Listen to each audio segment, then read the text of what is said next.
Já fazem quase 3 anos que Murder Drones teve o seu primeiro episódio lançado e nesse meio tempo nós tivemos um pouco de tudo. Análises, teorias, atrasos de episódios, um comunicado da empresa que fez quem leu pensar que tinha fudido de vez a história, e até mesmo algumas amizades acabaram surgindo. Eu, por exemplo, acabei conhecendo uma letra e uma fatia de pão com ovo que se mostraram muito gente boa. Mas eu acho que eu devo um pedido de desculpas pra letra, já que aparentemente eu fiz com que ele nunca mais conseguisse olhar seriamente pra Murder Drones. Não, vocês acabaram com a série pra mim, não tem mais como levar Murder Drones a sério. Chefinho, e as desculpas? Eu disse que eu acho que eu devo, eu nunca disse que eu ia pedir. Filho da...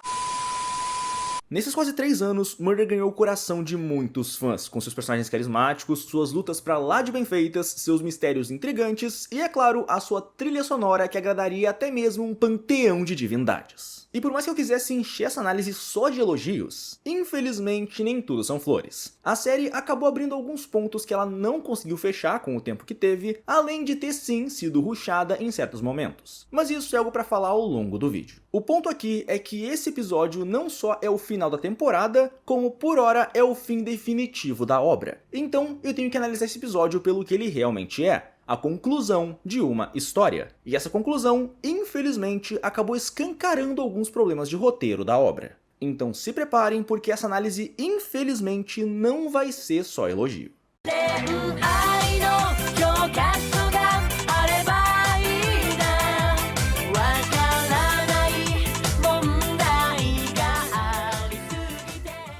Vamos começar pelo núcleo da V e da J. E já deixando bem claro um ponto aqui, a J é uma total e completa incompetente. Já não bastava ter ficado 1 minuto rebolando fora de tela no episódio 1, e sim, só isso explica ela ter ficado em posição de decolagem enquanto o N falava em vez de deixar ele falando sozinho. A J teve todo o tempo entre o fim do episódio 7 e o início do 8 pra matar esses 3 aqui. E mesmo eles estando completamente vulneráveis lidando com a gravidade de um pedaço solto do planeta, ela ainda assim não fez nada. Até claro, ela percebeu que não estava sendo muito eficiente e decidiu matar os 3 de uma vez. Só que aí já era tarde e era interrompida pela V. Vamos pro inferno!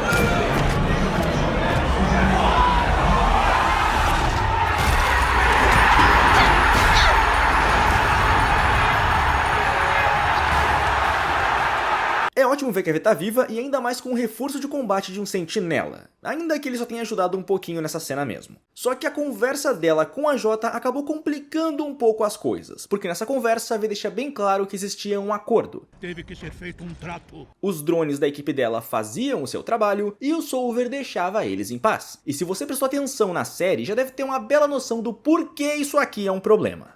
Você pode me dar outra dica? Vamos voltar um pouco no tempo. A primeira aparição da V foi em um flashback no episódio 1, no qual vemos que ela nem parecia saber quem era o N. No episódio 2, vimos que a forma dela de agir com relação a ele tinha mudado, e considerando que no mesmo episódio o N tinha lembrado de uma pequena parte do seu passado, e põe pequena nisso, a maioria considerou que o mesmo tivesse acontecendo com a V. E no episódio 5, vimos que existia muito mais no passado desses dois, e que eles teriam as memórias apagadas uma vez que lembrassem de coisa demais. O problema é que, levando em conta a conversa da J com a V no episódio 8, as coisas acabaram perdendo grande parte do sentido. Porque considerando que a V também possuía um programa de apagamento de memórias, esse acordo nunca deveria ter sequer existido, já que ela nunca deveria chegar em um ponto de lembrar o bastante do passado para que esse acordo tivesse que ser feito para obter a cooperação dela. Ela devia só perder a memória e vida que segue. Você desmaiou porque algum programa interno tá tentando apagar suas memórias. Vamos descobrir o que aconteceu com você, recuperar seus arquivos e impedir você de ser lobotomizado digitalmente. Fora que quando paramos pra pensar e levamos em conta o que a V fala no episódio 3, as coisas complicam mais ainda.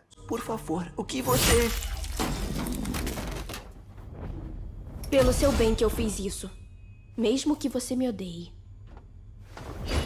Se ela estava fazendo o que julgava ser o melhor pro N e estava disposta a continuar fazendo isso, mesmo que ele a odiasse por suas ações, então fica bem difícil entender o porquê de ela ter deixado o acordo pra trás e ficado do lado da Uzi e do N. Sim, a Dora é uma ameaça considerável e se livrar dela era algo muito importante, mas ainda assim, no fim do episódio 4 já dava pra ver que a V estava mudando de lado em definitivo. E no episódio 6 nós ainda tivemos uma bela cena da V se colocando em risco pra salvar os seus amigos. Uzi, eu confio em você. Mas se ela lembrava de tudo, fica muito complicado entender essa mudança de lado por parte dela, sendo que ela sabia exatamente o perigo que a Sin representava e que ela não tinha uma forma viável de vencer a Sin naquele ponto da história. A ver trair a Sin, abandonando o acordo que tinha, simplesmente não faz o menor sentido, uma vez que ela sabia exatamente o que ela ia enfrentar. E faz menos sentido ainda quando a gente lembra que ela nunca contou nada pro N nem pra Uzi, sendo que ela sabia de tudo. Ou quase tudo. Enfim, colocar essa conversa aqui no episódio final complicou muito as coisas. E é claro que tudo ainda vai piorar. Mas, pelo menos, tivemos umas cenas divertidas de um sentinela de chapéu sendo foda e ainda por cima assustando um grupinho de operários que só não foi morto pela JC ineficiente pra caramba e por um pouquinho de força do roteiro.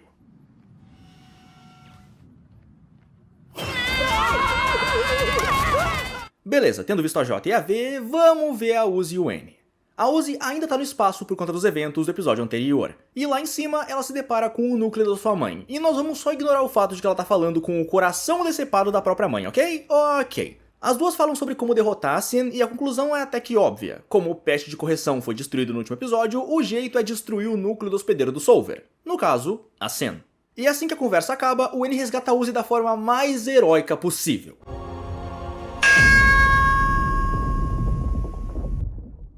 Na nave temos um abraço fofinho, a Uzi irritada por terem deixado a mãe dela pra trás, e o N falando que tá incomodado pela Uzi ter se sacrificado por ele no fim do último episódio. E após uma breve turbulência, a Uzi manda o equivalente a um caguei pros seus sentimentos. Mas daquele jeito carinhoso dela. Era pra você ter fugido. Olha, Uzi, na real, eu fiquei bem bravo com o que você fez. Então morre bravo, porra! Então a Sin atrapalha a conversa, com certeza xingada pela Uzi no processo, e destrói a nave.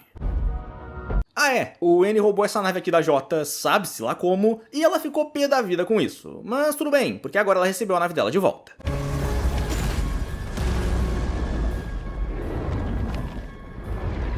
Isso, valeu, chefe. Novinho em... Opa, isso, calma, valeu. Uou, parece até o carro da autoescola depois da minha primeira aula prática de direção. Ainda bem que ele não era meu. O meu carro! Voltando ao N e a Uzi, com a nave destruída, os dois começam a reentrada na atmosfera do planeta. E com isso, temos essa fala aqui. Então, antes de tudo aquilo acontecer, a gente tava namorando, né? Eu acho que sim, nem ao menos sempre acho que essa era a interpreto as coisas ideia, direito. né?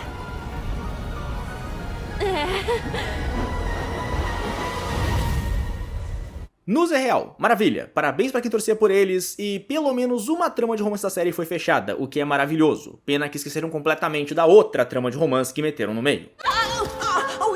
Me desculpa. Eu não tava olhando.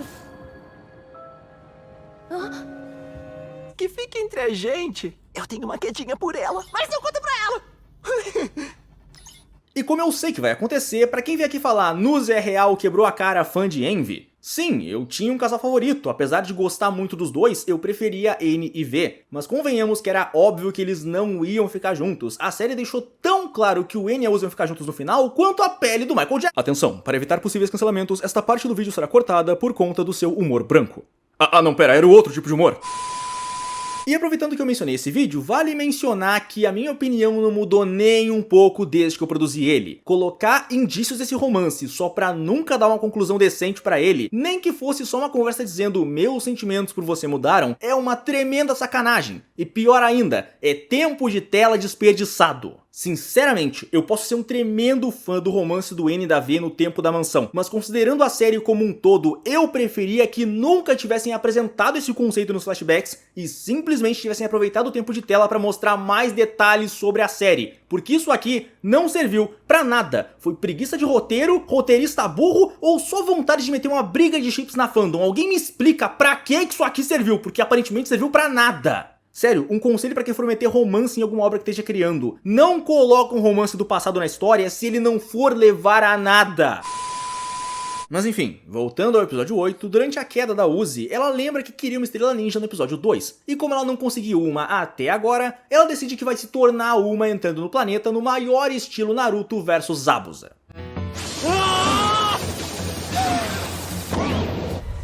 Não, agora sai pra lá! Tá na hora de destruir o planeta! E depois depois de um tempinho de queda, a Uzi simplesmente lança um null como se não fosse nada, e ele até aparenta atravessar o planeta inteiro, mas não atravessou realmente. Com isso, o N e a V fazem uma aterrissagem maneira e se deparam com a Sin, que não só segurou o null que a Uzi lançou, como também o destruiu como se não fosse nada. Deixou isso cair. Se alguém aqui ainda não entendeu por que tanta gente na fandom adora a Sin, olhem para as cenas dela nesse episódio aqui, porque ela demonstra uma imponência gigante e um carisma imenso. Olá, Uzi. Oi, Annie.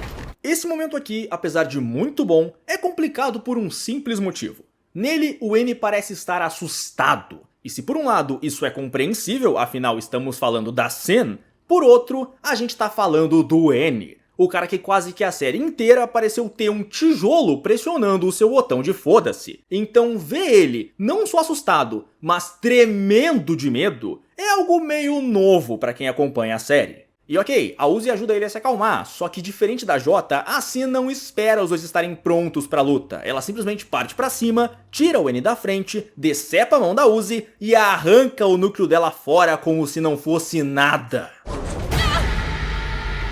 Oi.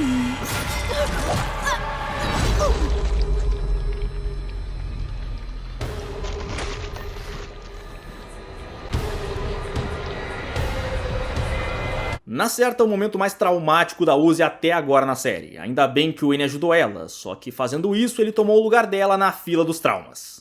Muito bem. Primeiro você, castorzinho.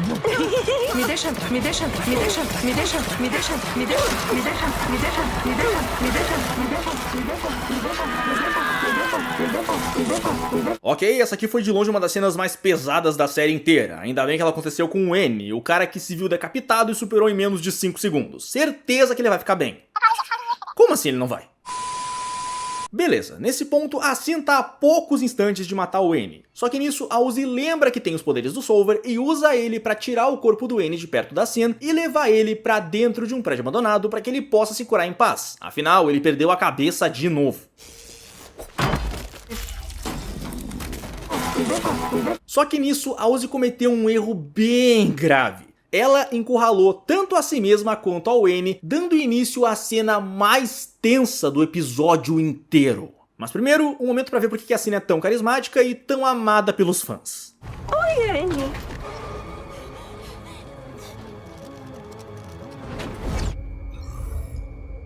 Lambida. Ok, onde é que eu tava? Ah, sim, momento tenso pra um senhor cacete. A Sin entrou no corredor já causando um belo terror em quem tem medo de mãos e uma animação até que demais em quem tem tara por elas. E nisso, a Sin ativa a função chamado de retorno, que basicamente é uma função de controle sobre os demais usuários do Solver que nós já vimos ao longo da série e ao longo desse episódio aqui. É mais fácil matar vocês que explicar, afinal. Chamada de retorno.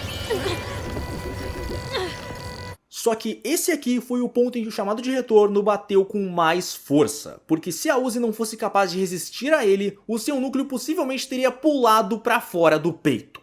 E pra quem não sabe por que a Uzi tem resistência ao controle do Solver, possivelmente é porque a mãe dela recebeu o patch de correção do Solver antes de a Uzi nascer. Então a Gótica aqui já deve ter nascido com uma resistência natural ao controle do Solver.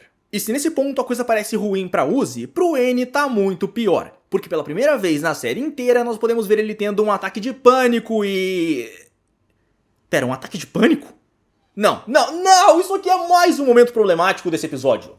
Pra deixar bem claro por que isso aqui é um problema, o N passou a série inteira com o foda-se ligado pra quase tudo. E eu entendo, isso aqui é uma piada, só que eu nunca curti essa piada por um motivo até que bem simples. Ela sempre foi usada de maneira conveniente pro roteiro. O N pode reviver seu passado e literalmente ver a si mesmo decapitado, e isso não faz nada com ele, ele caga pra isso e segue com a sua vida. Mas uma lembrança do seu passado no episódio 2 foi algo que ele simplesmente não conseguiu ignorar. Até porque, claro, uma lembrança do passado é bem mais importante do que você ter um ataque de pânico ao se ver morto e decapitado. Essa é uma história de origem bem aterrorizante, hein? Pra ser sincero, eu não tô sabendo lidar com isso. Pronto, já superei. E infelizmente eu nem consigo levar direito a sério esse ataque de pânico, porque a série inteira foi mostrada ele cagando pra tudo, tirando por 3 ocasiões contando com essa. A primeira foi o fim do episódio 2 e decorrências do episódio 3, que mostraram o N bem desanimado por não poder estar junto da Uzi. A segunda foi ele decapitando a Tessa, ou o que ele acreditava ser a Tessa, no episódio anterior. Que sim, ele ficou bem abalado com aquilo, mas depois cagou pra isso. E a terceira é o momento atual. É difícil comprar o fato de que o N realmente é afetado por acontecimentos traumáticos em volta dele, sendo que a série inteira foi mostrado o contrário, que ele simplesmente cagava pra tudo ao seu redor. Então realmente complica levar esse ponto a sério quando a piada que a série quer contar deixa de ser uma piada quando precisamos que ela não seja. Então essa conveniência de roteiro é difícil de defender, essa piadinha que eu nunca gostei nem sequer conta como piada desde o episódio 2 pra 3, e é mais um problema aqui, porque como é que eu vou levar a sério o emocional de um personagem que sempre demonstrou ter o emocional de uma gelatina? Como você vê, ele não tem cérebro. Acontece que eu nem preciso de um. Cérebro é super valorizado. Sério, eu realmente não queria ter que mencionar esse ponto aqui, mas não tem jeito. Eu adoro analisar o emocional de personagens. O problema é que com o N nunca deu certo porque não escreviam bem. Essa piada sempre foi um problema pra analisar ele. E agora que me provaram que essa piada é literalmente pura conveniência de roteiro, fica pior ainda. Porque o emocional do N não é algo que dá pra analisar facilmente. O emocional dele é uma piada ao longo da série. Porque ele só importa quando o roteiro quer. No resto do tempo, o N é uma pedra. É uma pedra. Mas, beleza, vamos voltar pra cena. Ela conseguiu ficar ainda mais tensa do que já tava, porque a V, que ainda tava lutando contra a J, foi arremessada e acabou atravessando uma das paredes do prédio, e uma vez lá dentro, ela chamou pelo N. Só que como a Sin tá naquele prédio, não tinha como os dois saberem se era a V de verdade ou não. Se fosse a V de verdade, o N e a Uzi não poderiam falar nada, porque falar alguma coisa entregaria a posição deles pra Sin, que tinha ido embora dessa parte do prédio, mas voltou por conta do barulho. E se fosse só uma armadilha da Sin, daria exatamente no mesmo caso falassem alguma coisa. Ou seja, era impossível alguém não se ferrar nessa situação, ainda mais considerando que a Sin estava usando um holograma de N pra enganar a V. E pasmem, senhoras e senhores, esse é mais um momento complicado desse episódio, porque as falas da V aqui são um tremendo problema. Só escutem isso aqui. Eu não tava... A Tessa é a Sin. Ela tá aqui. Eu não sei do quanto você se lembra, mas a Jota enganou a gente e a Sin enganou a Jota também. N? Eu sinto muito. Eu devia ter sido sincera com você desde o começo, mas é que eu fiquei com medo por nós. Lembram quando eu falei lá atrás, na conversa da V e da J, no começo do episódio, que as coisas ainda iam piorar? Então, é aqui que elas pioram, porque agora sabemos que a V sabia que a Tessa era a Sin o tempo todo. Ou pelo menos suspeitou desde um princípio. E sendo esse o caso, faz menos sentido ainda ela nunca ter contado nada pro N e pra Uzi. Esse ponto se tornou realmente problemático, e o pior é que nem dá pra dizer que ela tava esperando um momento pra pegar a Sin de surpresa, já que ela mesma protegeu a Sin de um ataque de sentinela.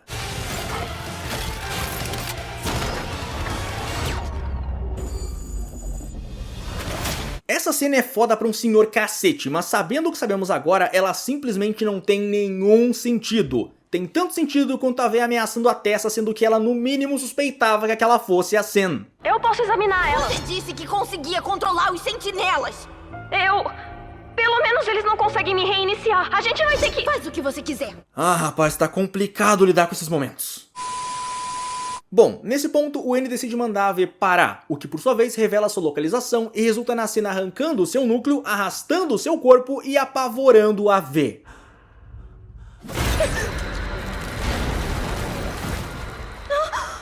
Faça o seu trabalho que eu deixo você e o N em paz.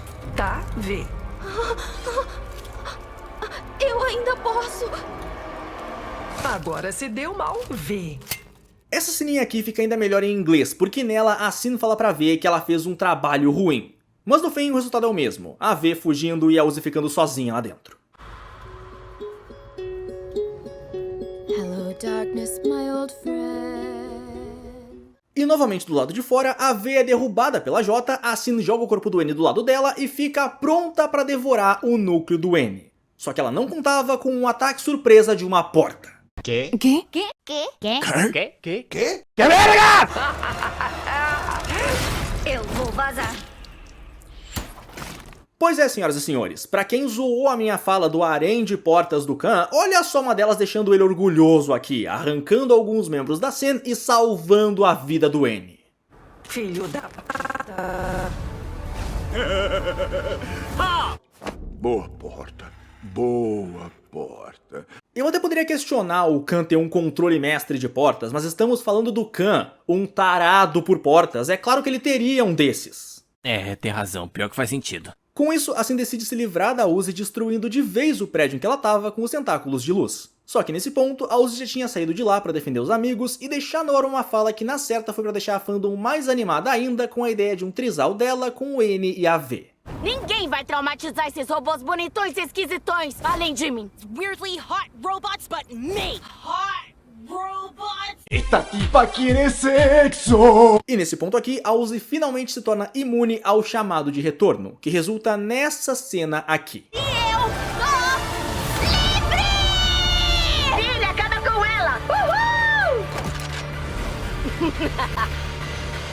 Então tá. E com isso, a música Bite Me marca o início da última, mais frenética e mais insana luta que essa obra já teve.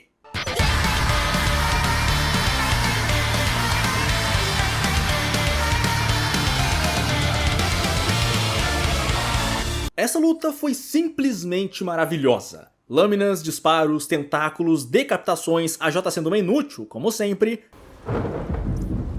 E a J é uma inútil pra variar. E até mesmo a criação de um aperto de mão secreto da Uzi e do N, enquanto a V lidava com a Sen sozinha. Sim, é bem a cara deles. E no fim da luta, a Sin simplesmente joga o N e a V pra longe como se não fossem nada e fica a segundos de arrancar o núcleo da Uzi de novo. Só que dessa vez, a Uzi prevê o teletransporte dela e...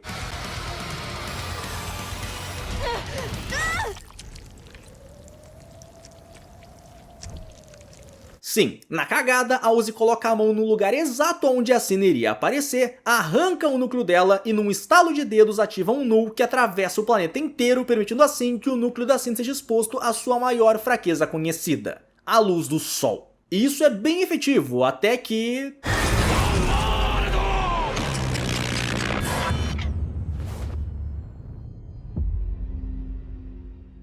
Esse pequeno buraco negro barra esfera de vazio aqui parece ser a essência do Solver. Essência essa que o seu corpo estava prestes a devorar para recuperar. Só que aí a Uzi toma a dianteira e come primeiro. What? Se você acha que essa ação foi insana, impensada e potencialmente perigosa, saiba que você tá certo. Mas ela funcionou. E com isso, o corpo da Sin é completamente destruído, a Uzi desmaia e aparentemente explode por conta dos seus hábitos alimentares questionáveis. E o que vai acontecer? Será que vou explodir? Não, pior ainda, eles vão direto para suas coxas. Minhas coxas? E aí você explode. Mas como o fator de cura dos drones de desmonte e da Uzi é muito superior ao do próprio Deadpool, ela se regenera e tudo termina bem. Ai, doeu! Pra trás! Tudo bem, ela tem agora um degradê maneiro nos olhos de roxo pra amarelo, mas não deve ser nada demais.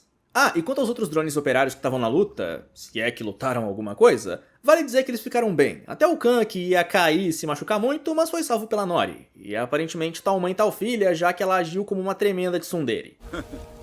Você não me conhece, eu odeio você!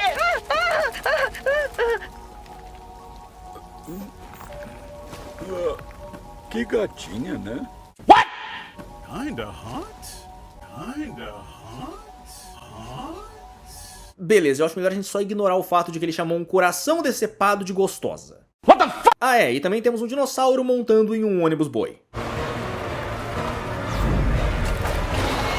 Com isso, temos a Uzi abraçando o N e empentelhando a V, e a cena corta pra vermos que ela estava apresentando um trabalho sobre os eventos que aconteceram na série a partir do piloto. E no fim, o episódio termina... assim. E agora eu sei fazer isso! E como não podia faltar, os créditos finais da série mostram o final de alguns personagens. Por exemplo, a Nori e o Khan jogando cartas com os demais, a J consertando a sua nave, a Uzi e o N assistindo anime juntos com um lanchinho do lado, a V jogando xadrez com um dinossauro, uma guerra de bolas de neve que aparentemente foi longe demais, e até mesmo um funeral pra Doll. E sim, eu sei que ela matou alguns drones, mas a gente pode relevar isso, né, Uzi? Né, N? Né, V? Foi o que eu pensei. E por fim, ainda temos uma cena pós-crédito.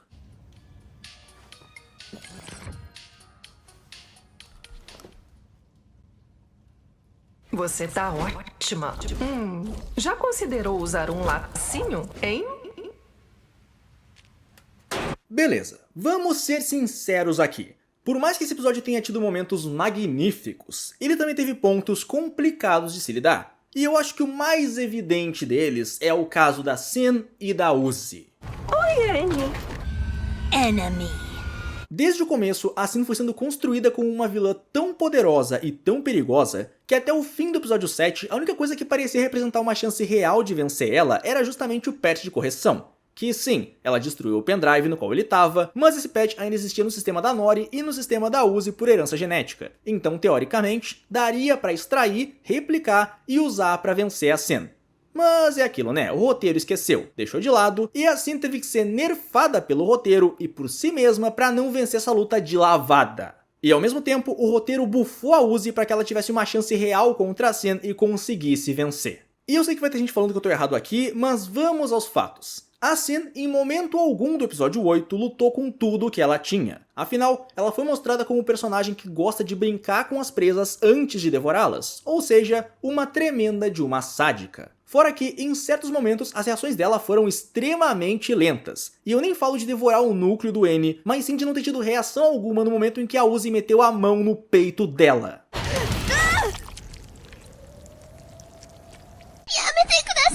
Fora que, de novo, se lutasse com tudo, a Sin possivelmente não teria tido nenhum trabalho nessa luta, já que facilmente ela se livrou do N e da V só com um membro. E vale lembrar, ela nem chegou a usar os tentáculos de luz durante as lutas, mesmo tendo deixado bem claro que ela podia no momento em que ela destruiu o prédio como se não fosse nada. A Uzi não está aqui.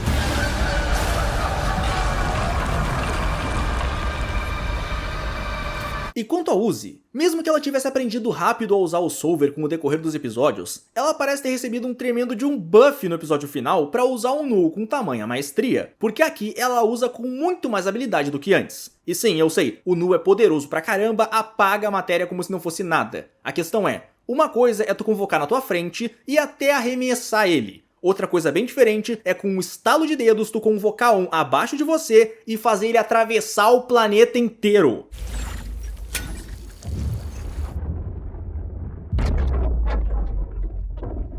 Fora também que a Uzi não lutou com tudo que tinha desde o começo da luta, e aqui eu aponto incompetência mesmo. Incompetência essa que quase custou a vida dela e do N mais de uma vez. Uzi, o papel de incompetente aqui é da Jota e não seu. E se alguém vier me falar que não tinha o que usar com o Solver pra telecinese ou pra outras funções, meus amigos, o campo de batalha inteiro é um campo de destroços, tem pedra pra tudo que é lado e ela tava dentro de um prédio. Destroços, metais e material pra usar telecinese não faltava, mas ela não usou. Era a batalha final contra a Sin, um ser que até o fim do episódio 7 ninguém sabia como que eles iriam derrotar. Teorizavam, claro, mas foi mostrada como tão poderosa que era quase invencível. Eu esperava honestamente mais dessa luta. Sim, a cena de luta final foi incrível, maravilhosa, muito bem feita, mas convenhamos, essa luta foi entre dois seres que basicamente manipulam a realidade. Era pra ter sido muito mais absurda.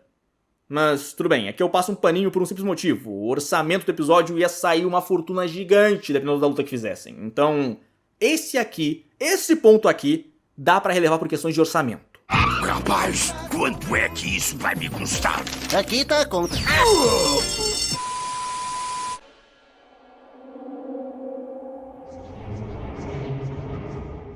Honestamente, esse é o ponto que eu preciso criticar muito o episódio, por um motivo bem simples. O episódio é o final da série. Ele deveria fechar os pontos mais importantes da história, mas além de não fechar todos eles, ou pelo menos os que deveriam ter sido fechados, ele também acaba abrindo novos pontos e novas dúvidas. E eu nem falo da Jota ainda viva consertando a sua nave, isso aqui já era de se esperar. Eu falo dessa coisa no corredor que ninguém sabe o que carambas ela é. Eu falo da centopeia do episódio 2, que ainda tá viva, se regenerou e pode dar muito problema. Eu falo dos problemas que eu mencionei nesse vídeo e que a série não explicou e complicou ainda mais, como por exemplo, a questão emocional do N e a questão da memória da V. Eu falo da série nunca ter explicado exatamente, ou pelo menos de maneira mais clara, qual o real objetivo do Solver. Ela só destrói planetas? Ela tá com fome? Ela só quer torturar o N e a V pela eternidade? Ela é algum tipo de deus?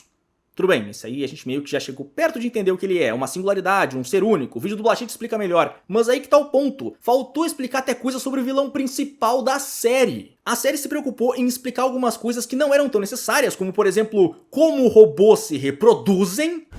A gente tem que se afastar tanto só pra se pegar? O que vale é o clima, Darren. Maneiro. Agora tá explicado.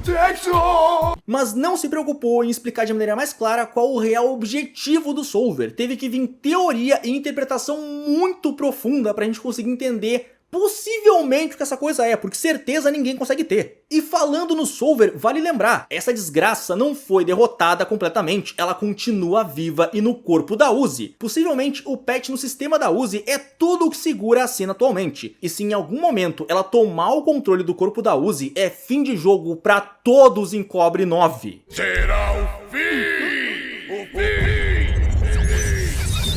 Enfim, esse episódio foi bom? Sim.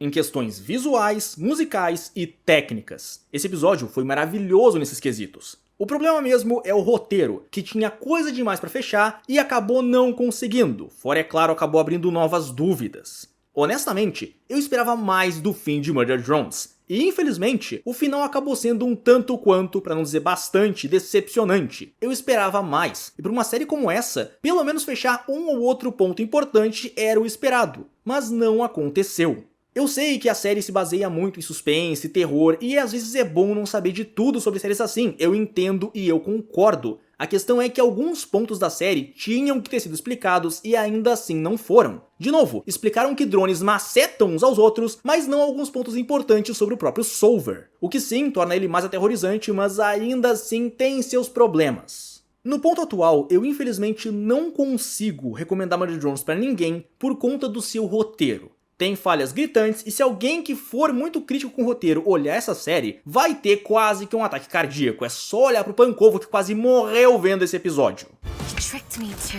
Só um minutinho. Fora o Blachit, que além de não conseguir mais ver a série de maneira completamente séria depois de todos os erros que eu e o Pankovo apontamos pra ele, ainda por cima tá meio traumatizado por conta que a gente fez muita piada com certos momentos da série. Não, vocês acabaram com a série pra mim, não tem mais como levar o Murder Drones a sério. Mas isso não quer dizer que eu parei de gostar da série. Honestamente, o episódio final foi um pouco incômodo. Tem suas falhas e não dá pra ignorar, pelo menos eu não consigo. Mas eu ainda consigo recomendar a série pelos pontos positivos dela. Uma animação incrivelmente bem feita que evolui a cada episódio que passa, personagens interessantes e cativantes, uma vilã extremamente carismática, principalmente no episódio 8, uma trama envolvente e um mistério bem interessante, apesar de ainda ter suas complicações.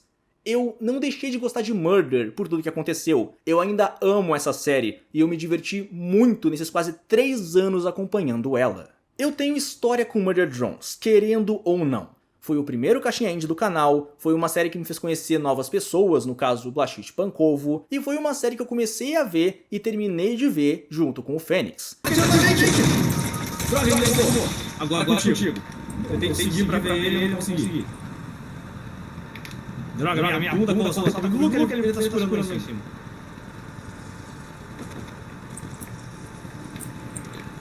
Ali! Vai!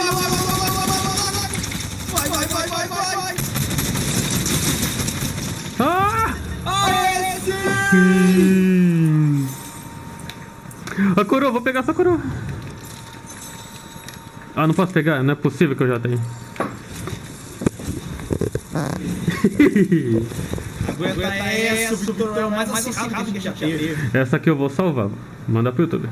Aconteceu muita coisa ao longo desse tempo e eu me apeguei muito a Murder Drones. É uma série extremamente divertida e muito legal de se assistir. Nunca vou negar esses pontos. Se você conseguir ignorar os furos de roteiro da série, meus parabéns, vai ser uma experiência simplesmente perfeita.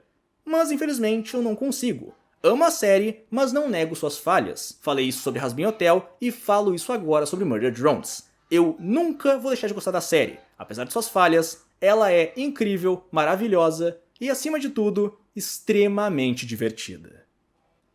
Enfim, por hoje é isso. Eu honestamente queria poder vir aqui e encher o episódio de elogios e falar que foi um fim de temporada e de série perfeito. Mas infelizmente não foi. Mas eu não vou tirar o mérito da série pelo que ela fez de bom. A série é maravilhosa e eu recomendaria para qualquer um que não tenha problemas com o roteiro. Dito isso, é a hora do adeus. Por mais que ainda vá haver conteúdo de Murder aqui no canal e nos canais do Blachit e do Pancovo, esse é o último ponto que Murder Drones nos entrega. Até onde sabemos, não vai ter mais nada da série daqui pra frente, pelo menos não em animação. Foi o fim absoluto da obra. Então o que nos resta é sentar e nos despedir dessa magnífica obra. Porque depois de 3 anos e tanto trabalho, eu acho que ela merece descansar. Talvez não na posição mais alta, como uma série perfeita, mas ainda assim em uma bela posição, com uma série magnífica e extremamente divertida. Enfim, pessoal, por hoje é isso mesmo. Valeu por acompanharem até aqui, eu sou Dust, e até o próximo Fim Absoluto.